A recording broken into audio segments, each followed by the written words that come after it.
Some countries allow you to stay in their country visa-free for up to 90 days.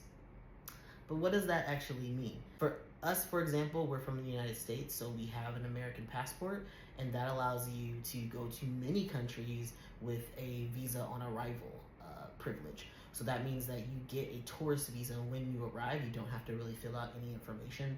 Might be some kind of form to fill out just because you arrived in the country per se, but there's no like visa form to fill out. The visa is when they stamp your passport when you go through immigration.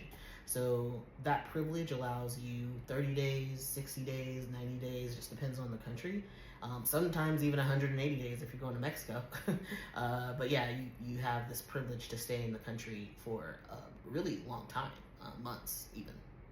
It's really important though, you have to do your research on that because even though you are allowed to go to that country and be there freely, just arriving, a lot of the airlines will require you to have an exit ticket before you get on that plane to go to that country to ensure that you are not trying to overstay your welcome.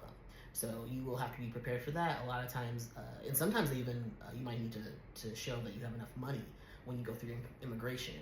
When you're coming into a certain country, it's their rules. They can ask you to show proof, like open your bank account right now and make sure that you have the minimum amount of money to be in this country. Know the difference of what you're getting into, because just because you're getting a visa that allows you to be in the country essentially as a tourist, it's not a residency visa, it's not a work visa, it's not a student visa. You have to follow the rules of that country or you could be deported.